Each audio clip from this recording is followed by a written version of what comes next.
Today on the USA News, did Israel's vaunted defenses just completely collapse? Get all the breaking details next. Hey folks, I'm here. Welcome to the USA News. I am currently on a beautiful beach in Mexico with my family, and we are having a great time. But that whoa and stop me from bringing you up to speed on all the latest happenings in the world's most volatile and chaotic region, the Middle East and beyond. And we have some very important updates for you today. Did Iran just overwhelm Israel's vaunted Iron Dome missile defense system? Is this the end of Iron Dome as we know it? And what does this mean for Israel going forward? Folks, I want to break it all down for you in this video. We're going to take a look at the larger ramifications. This could be a game changer for Iran and a game changer in the region. So if you have not subscribed to the channel, please be sure to do so and click notification bell so you get alerts every time a new video is posted. Would love to have you here with us as subscribers. But let's get into it. What happened yesterday, October 7th, 2023? Well, as I've been reporting here in the newscast over the past few weeks now, Iran launched a massive missile barrage against Israel. Now remember, last Sunday, October 1st, Israel marked the holiest of days in the Jewish calendar, Yom Kippur, and Israel was bracing for a major Iranian attack. In particular, Israeli officials were concerned about a massive Hamas-Iranian cross-border assault along the northern border with Lebanon, where Hezbollah is perched, and also along the Israel-Syria border to the north as well. That's where we are seeing a lot of these attacks coming out of Syria, but they never came. Iran sort of surprised us by launching a massive missile attack instead. Hundreds of missiles rained down on Israel. The bulk of them were shot down, but not before a couple made their way through and struck a home in the Israeli city of Ofakim. Thankfully, no one was killed in that strike, but it was still very concerning.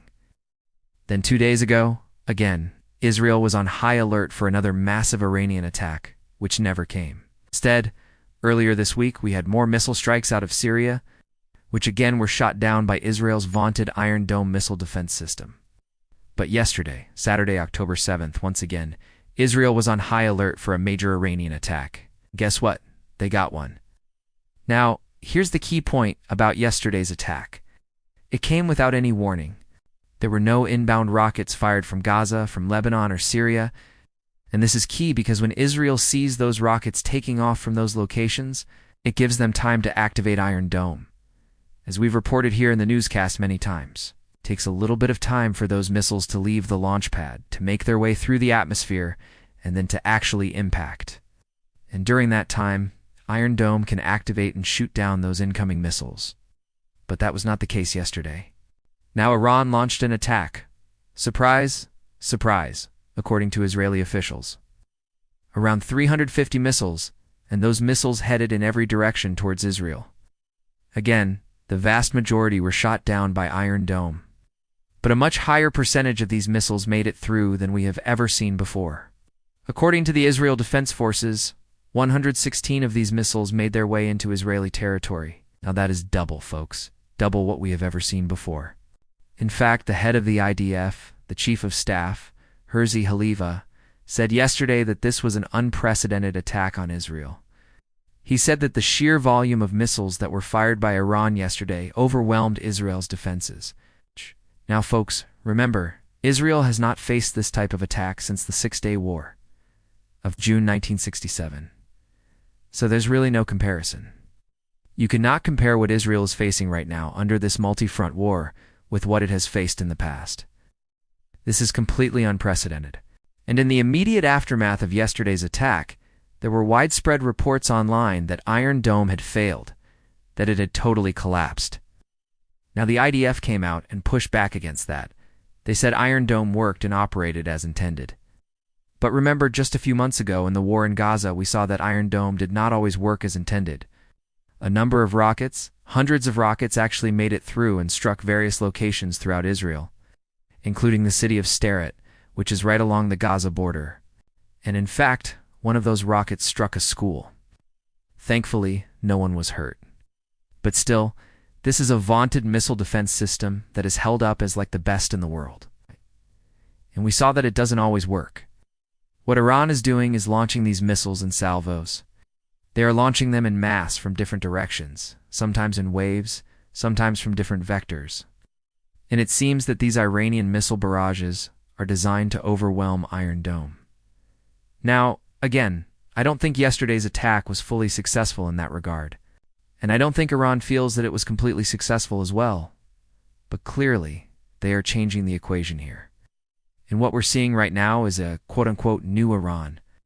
We have broken down in the newscast before how the Iranian regime is acting with more boldness than ever before, thanks to its new president, Ebrahim Raisi, who took office back in August of 2021. And this man is not afraid of anyone. He's been dubbed the Butcher of Tehran for his role in cracking down on dissidents inside of Iran. And he is not afraid to use force outside of Iran's borders as well. Folks, this new Iranian president, the new face of the Iranian regime, emboldened by the internal dissent that he is facing, looking to distract the Iranian people and give them something else to focus on other than their own problems, is launching these multi-pronged attacks against Israel and the Arab nations. These missile attacks yesterday are in line with that. They're designed again to overwhelm Israel's defenses. Now, this is part of a larger plan by the Iranian regime. It's called the Death to Israel plan. We've talked about it extensively here in the newscast. The goal for the Iranian regime is to destroy the world's one and only Jewish state. And we see that happening right before our eyes. Yesterday was a sign of things to come. Look, I'm not saying that the Iranian regime succeeded yesterday. What I am saying is that they are changing the equation. They're acting with more boldness than ever before. They are firing more missiles than ever before at Israel. What does this mean moving forward? Well, folks, I think it means that Israel needs to prepare for even more missile attacks like this. Iran is lining up with Russia and China at the UN Security Council, blocking any type of resolution against them. It's blocking any type of condemnation from the international community, getting emboldened and feeling like they can get away with anything. Look no further than the nuclear talks that are reportedly going on between Iran and world powers in Vienna right now. Iran is demanding not just sanctions relief, but it's demanding guarantees that it will receive aid and investment from the West once those sanctions are lifted. This is a regime, folks, that should not be given an inch.